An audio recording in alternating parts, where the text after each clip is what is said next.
อ้อมขี้เหล็กใส่ภาพยนตร์โคพี่น้องใส่หนังงัวเนาะแล้วก็ของหวานมันนึ่งแล้วก็กะทิพี่น้องสบายดีที่เบิ่งอ้อมขี้เหล็กก่อนเด้อมาแม่เซฟจังตักให้มาจังหาสิตักจังให้ชวนพี่น้องเด้อตักให้แม่เพิ่นก่อนพี่น้องอ้อมขี้เหล็กแกงขี้เหล็กใส่หนังงัวนี่เมนูนี้แม่เพิ่นกะปีนี้บ่ได้กินเนาะยังบ่ได้กินเลยปีนี้นะเพิ่นอยากเนาะพี่น้องก็เลยว่าไปหาเก็บแล้วก็บ่มีแนวกินแน่ก็เลยเอามาอ้อมสู่แม่เพิ่นกินอืมแซ่บเลยโอ้ยแซ่บแต่แท้ตัวเกี่ยวเฮ็ดอ้อมขี้เหล็กชูกินให้บุญคำน้ำชูเด้อบัดตัวเกี่ยวเฒ่าแก่ก็ให้มีลูกเบิ่งคือตัวเกี่ยวเบิ่งแม่นี่เด้สาอธุแต่นี้ต่อไปก็ให้แต่ร่ำแต่รวยเอาลูกเอาผัวไปก็มันยืนเดินทางไปไสก็สาแคล้วคธุลาดปลอดภัยเด้อลูกเด้อแซ่บ ให้พ้นตัวเกี่ยวก็ดีใจแล้ว แม่นเลยเนาะพี่น้องเฮ็ดอยู่เฮ็ดกินให้กินซักบ่อยู่บ่นอนให้ซักเครื่องนุ่งให้เนาะพี่น้องเฮ็ดเบิดทุกอย่างนั่นแหละเป็นตีนเป็นมือให้เพิ่นข้าวเจ้าก็หุงให้กินเนาะจะเกี่ยวกินข้าวเหนียวเด้อพี่น้องโทรถามพี่น้องก่อนเด้ออยู่ไทยน่ะข้าวเจ้านั้นกิโลเท่าใดพี่น้องแพงกว่าอยู่ลาวบ่หรือว่าถูกกว่า18บ่จะซื้อน่ะหรือ20เท่าสองโลเท่าซื้ออยู่2,000สะบัดนึง20,000เนาะโลละ40กว่าบาทแม่นตักกิโลหนึ่ง บัดสะบัดไปซื้อเอาเนาะอืมอันบ่ติดก็ขายส่งอันนี้หนึ่งมันสับปะหลังด้วยพี่น้องถ้าพี่คิดว่ามันต้นสีนี่แหละสีแม่มันค่ะมันสับปะบ่หลัต้องใส่งเหลืองสีเลยอืมกินกับกะทิพี่น้องเป็นเมนูที่น้องโตเกียวมักแห้งโดยเมนูหนึ่งมันสับปะหลังพี่น้องใส่เอ็นงัวแล้วก็ใส่หนังงัวแซ่บๆใส่หอมแดงใส่ต้นหอมใส่ผักอีตู่พี่น้องอืมบ่ได้ขมเนาะแม่พอดีเนาะได้เท่านี้บ่หรือยังอยู่ยังอีกเหมือนหม้อหลายเติบเนาะได้ซับนี้ก็ได้หลายบัดทางอ้อมทีเล็กค่ะเนาะแม่3ปั้นอืพี่น้อง3ปั้นแซ่บๆอ้อมทำนี่แหละอยู่2คนกินพอดีแซ่บแม่นอ้อมหลายบ่แซ่บอืม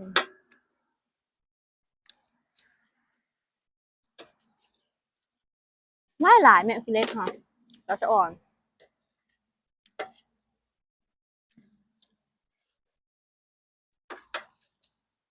บัดยามบ่มีกับบ่มีได้เนาะพี่น้องเนาะแม่คือเล็กกันนะยามบ่มีกับบ่มีเลยเนาะ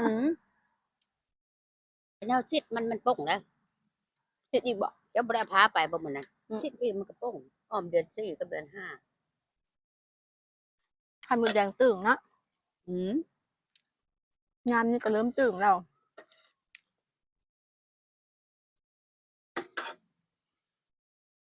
เหลืองเป็นแซ่บๆขนาดเลยพี่น้อง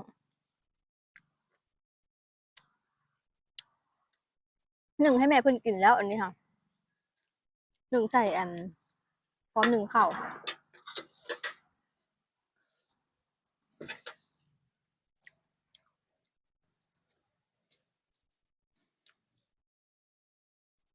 พระเจ้าเฮ็ดขายให้แม่อันนี้ค่ะขนมอันนี้คักๆอ่ะผักอะไร พระเจ้าเฮ็ดขายมันป่นแป้งนำพระเจ้าเฮาเฮ็ดบ่ได้ใส่แป้งเลยเพราะว่ามันก้อนแขนคักเขาเจ้าเฮ็ดขายนะพี่น้องก็แซ่บเด้ออืม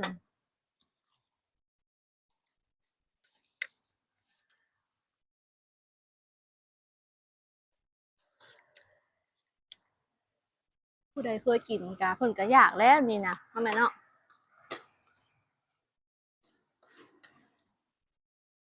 ลืมแซ่บหลายลืมชวนพี่น้องอีกทีมาเด้อพี่น้องอีกทีลาวทีไทยต่างประเทศมากินอ้อมขี้เหล็กกันไม่ว่าตอนแรกตัวเกียกอ้อมสุกินแซ่บออมจะหนังงัวแซ่บอะพี่น้องแม่ว่าเฮ็ดส้มหนังงัวก็แซ่บแซ่บเอาลงวัดเขาเจ้าก็ย่องว่าโอ้หนังงัวก็เฮ็ดส้มเป็นเนาะเพิ่นว่าแซ่บแซ่บแซ่บนะกัดกับเพิ่นมังเพชว่าร เป็นคนเฮ็ดกินแซ่บหั่น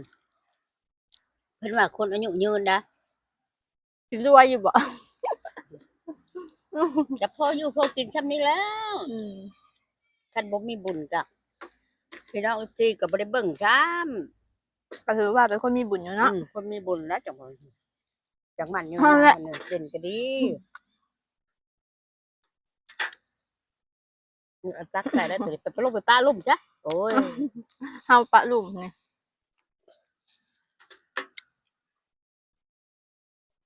เพิ่นขายก็3 ปั้น 10,000ได้แม่กี่เล็กค่ะ อืมเพื่อสิต้ม เพื่อสิต้ม อืม แต่ว่าห้าม เวลา เลยหา ก็ซื้อ เอา เอา ต้ม2 น้ำเลยพี่น้องกูแต่บ่มีเวลาซื้อเอาก็สะดวกอีกแบบหนึงโตเพิ่นต้มแล้วผัดเอามาแกงเลยแห้งง่ายพี่น้องแห้งสะดวก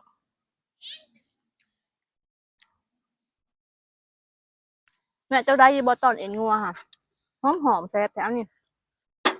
เอ็นมันหอมแท้โอ้ คันคนห้ามแล้วล่ะอ้อมก็จะเก็บท้องขี้เล็กมาขี้จะส้มอันนี้มันบ่ส้มนะ ฝนยังบ่ตกพี่น้องเลยกรุงเทพฝนตกได้หนึ่งน้อยว่ะกรุงเทพฯแม่ ถ้ามันป้งเอาพักอีกนึงมากิน คันฝนบ่ตกเด้ ถ้าฝนตกแล้วล่ะ อืม กินบ่เป็นแพ้ท้องของ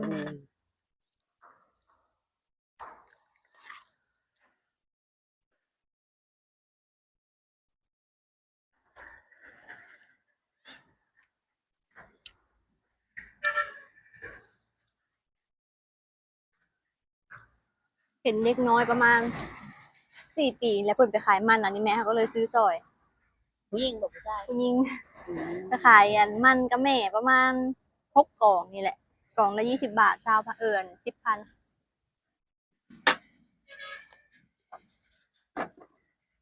สอนค้าสอนขายจะยังน้อยดีเนาะพี่น้องใหญ่มากจะฮู้จักทำมาหากินมันจังบ่ขี้อายทำไมเนาะ อืมเกี่ยวกับไปอยู่นั่นแม่ยังน้อยกัน ไปขาย มันทอดทุกไปดู โอ้ยไปใส่ก็มีแต่สาวซุกได้ไปนะแม่นะพี่น้องแม่เอาสาวซุกไปนำตลอดน้องตะเกียบกับน้องน้อยบ่ได้ไปใส่ ก็ขายเป็นเลยฉันนั่งขายก็เป็น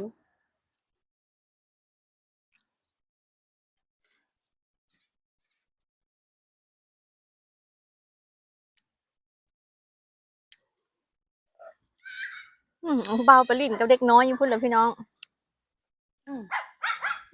อาบน้ำให้อังเปามือนี่ก่อนฝนจะเป็นดินอังเปา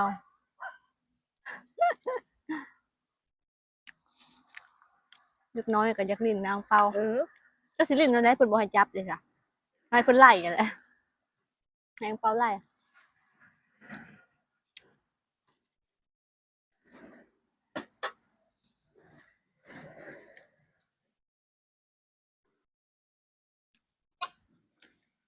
มาแล้ว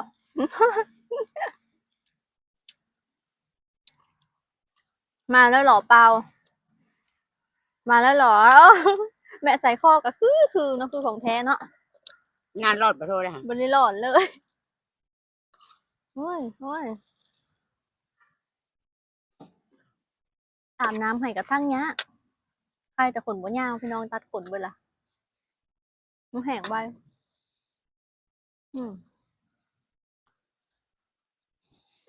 ว่าพี่น้องจักแซบบ่แซบเบิดเกลี้ยงเลยป้า ตัวเกียวตักให้ซองเถื่อแซ่บ แซบแห้งเลยเนาะ แซ่บแห้งเพราะว่าปีนี้ก็หากินเท่าเดียว แม่นเดี๋ยวพี่น้องหนึ่งอันนี้เบิ่งสิมากินก่อน เย็นแล้วจะ อ ประ ยา ช ก ดแต่บัดนี้มันยังฮ้อน ยังฮ้อนอยู่เอาใส่น้ำกะทิเลยรู้สึกขึ้นอยากพี่น้องเอ้ยเห็นเขาเจ้ากินเขาเจ้าขายผัดโบสู้ได้ซื้อกินเพราะว่ามันจะหวานแห้งเนาะเขาเจ้าเฮ็ดขายอะนะแบบคนที่แบบวัยรุ่นเขาจะมากินหวานเนาะตะเกียวผัดบ่มักกินหวานนะพี่น้องเฮ็ดเอาแล้วมันสบายนะแม่เนาะเฮากำหนดได้ว่า หวานน้อยหั้นนะพี่น้องโอ้ยคักขนาด ต้มขนมกับขั้นหวานน้อยละแซ่บเนาะขั้นหวานหลายเลย ผัดตอนยังน้อยผัดกินหวานได้พี่น้องเอ้ยเนาะตะเกียวค่ะน้ำอ้อยนี่ป๊าดตัวถุงละ1,000 กีบเนาะถุงละบาท2 บาทแซ่บก็แซ่บแท้ๆมันหวานเด็กน้อยมากินหวานได้แม่ ใหญ่มากกับคนเฒ่าใหญ่มาก นี่ มีแต่ เนาะ ลำคนบอกว่าลำโอ้สิเบิ่งเงินไปล่ะ โยน แรงเบิ่งกูมือสายนี่ พี่น้องแซ่บจะได้แม่นว่ากินน้ำเบื่อพี่น้องแต่ว่าหนึ่งเป็นหัวให้เพิ่นแล้วเพิ่นกินแซ่บๆพี่น้องมาเด้อกินหนึ่งมันบดน้ำกันมันทับเอาหลังไว้พี่น้องเหนียวแซ่บขนาดเลยเอาลงก่อนใส่น้ำกะทิแซ่บๆหวานน้อยแบบนี้แหละมั้งหนึ่งก็ใส่น้ำตาลพี่น้องใส่น้ำตาลแล้วก็ใส่เกลือหน่อยหนึ่ง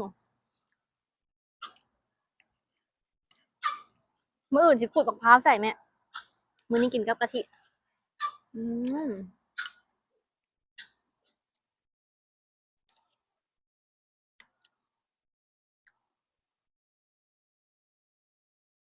เป็นอีกอย่างที่นุ่มๆแซ่บขนาดเลยเหนียวเหนียวนุ่ม